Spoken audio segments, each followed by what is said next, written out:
Islamic pedia کے معزز سامعین السلام علیکم۔ امید کرتی ہوں آپ سب خیریت سے ہوں گے۔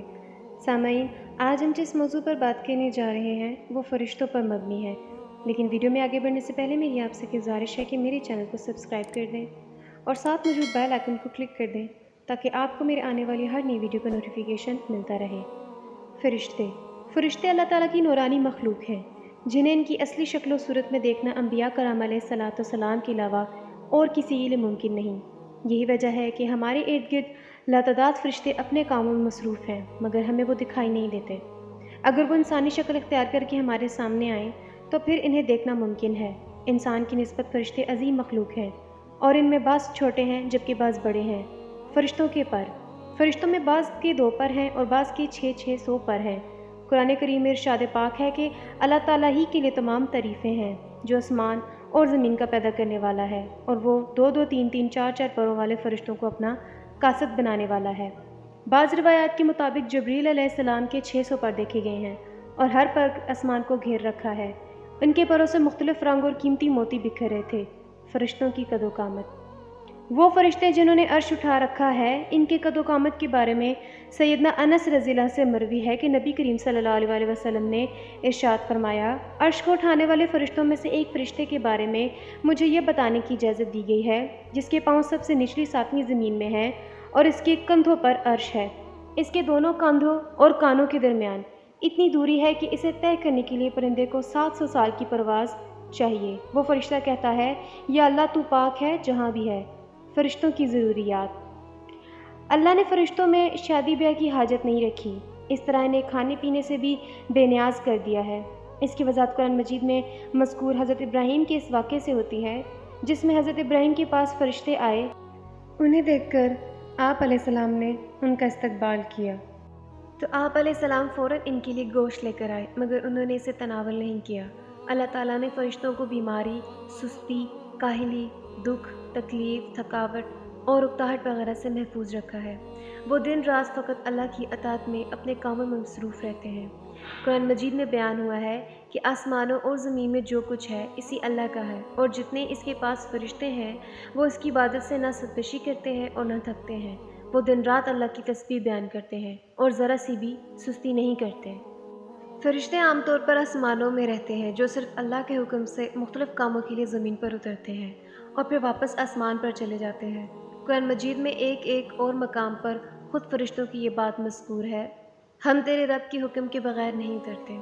اب فرشتوں کی تعداد کتنی ہے، وہ تعداد میں کتنے ہیں یا ان کی تعداد کا اندازہ کیسے لگایا جا سکتا ہے؟ فرشتوں کی تعداد کتنی ہے اس کے بارے میں کوئی تفصیل نہیں ملتی، کیونکہ اللہ تعالیٰ کا فرمان ہے، تیرے رب کے لشکروں کو اس کے سوا اور کوئی نہیں جانتا۔ بعض احادیث سے معلوم ہوتا ہے کہ فرشتوں کی تعداد بہت زیادہ ہے، بلکہ اندازہ ہوتا ہے کہ انسانوں اور جنوں سے بھی ان کی تعداد زیادہ ہے۔ سیدنا ابو ذر رضی اللہ تعالیٰ سے مروی ہے کہ اللہ کے رسول صلی اللہ علیہ وسلم نے فرمایا، آسمانوں میں کہیں 4 انگلیاں جگہ بھی ایسی نہیں جہاں کوئی نہ کوئی فرشتہ سجدہ ریز نہ ہو۔ سیدنا عبداللہ بن مسعود رضی اللہ عنہ سے مروی ہے کہ اللہ تعالیٰ کے رسول صلی اللہ علیہ وسلم نے فرمایا، قیامت کے روز جہنم کو اس حال میں لایا جائے گا کہ اس کی 70 لگامیں ہوں گی، ہر لگام کے ساتھ 70,000 فرشتے ہوں گے جو اسے کھینچ کر لا رہے ہوں گے۔ اب فرشتوں کی اہمیت کیا ہے؟ فرشتوں کی خاص اہمیت۔ فرشتوں کی ایک خاص اہمیت یہ بھی ہے کہ وہ اللہ تعالیٰ کے حکم سے اپنی شکل و صورت کے علاوہ کوئی اور صورت بھی اختیار کر سکتے ہیں۔ یہ صورت کسی ایسے انسان کی بھی ہو سکتی ہے جسے دیکھنے والے پہچان لیں۔ انسانوں کے علاوہ کسی اور جاندار کی صورت اختیار کرنے کی فرشتوں کا طاقت ہے یا نہیں، اس کے بارے میں قرآن و سنت میں کوئی صراحت کا ذکر نہیں ملتا۔ البتہ ان کی انسانی شکل اختیار کرنے کے واقعات ضرور ملتے ہیں جن سے یہ اندازہ ہوتا ہے کہ فرشتے اللہ تعالیٰ کے حکم سے دیگر شکلیں بھی اختیار کر سکتے ہیں۔ حضرت ابراہیم کے پاس فرشتے انسانی شکل میں آئے اور حضرت ابراہیم ان فرشتوں کو پہچان نہ پائے۔ پھر فرشتوں کے بتانے پر آپ کو معلوم ہوا کہ یہ انسان نہیں ہیں بلکہ فرشتے ہیں۔ حضرت مریم کے پاس جبرائیل انسانی شکل میں تشریف لائے تھے اور جبرائیل سوائے 2 مرتبہ کے ہر مرتبہ نبی کریم صلی اللہ علیہ وسلم کے پاس انسانی شکل میں تشریف لائے۔ فرشتوں کی طاقت کتنی ہے یا وہ کتنی قوت رکھتے ہیں؟ اللہ تعالیٰ نے فرشتوں کو انسانوں اور جنوں سے کئی زیادہ قوت و طاقت عطا کر رکھی ہے۔ حضور صلی اللہ علیہ وسلم نے جب طائف کے مقام پر وہاں کے لوگوں کو اسلام کی دعوت پیش کی تو آپ صلی اللہ علیہ وسلم پر وہاں کے لوگوں نے ظلم و جبر کی انتہا کر دی۔ اور نبی کریم صلی اللہ علیہ وسلم لہو لہان ہو گئے۔ تو اس مقام پر حضرت جبرائیل تشریف لائے۔ انہوں نے آواز دی اور کہا کہ اللہ تعالیٰ آپ کے بارے میں آپ کی قوم کی باتیں سن چکے ہیں، جو انہوں نے آپ کے خلاف اقدام کیا وہ بھی دیکھ چکے ہیں۔ آپ کے پاس اللہ تعالیٰ نے پہاڑوں کا فرشتہ بھیجا ہے، آپ ان لوگوں کے بارے میں جو چاہیں اس فرشتے کو حکم کریں۔ اس کے بعد پہاڑوں کا فرشتہ مخاطب ہوا، اس نے نبی کریم صلی اللہ علیہ وسلم کو سلام کیا، پھر عرض کی اے اللہ کے رسول صلی اللہ علیہ وسلم، آپ جو حکم کریں گے میں اس کی تعمیل کروں گا۔ اگر آپ چاہیں تو میں دونوں طرف کے پہاڑوں کو ان پر لا کر ملا دوں جن سے یہ پس جائیں گے۔ اسی طرح جبرائیل علیہ السلام کی قوت و طاقت کے بارے میں قرآن مجید میں ہے، انہیں نبی کریم صلی اللہ علیہ وسلم کو زبردست طاقت والے فرشتے نے سکھایا جو زور آور ہے۔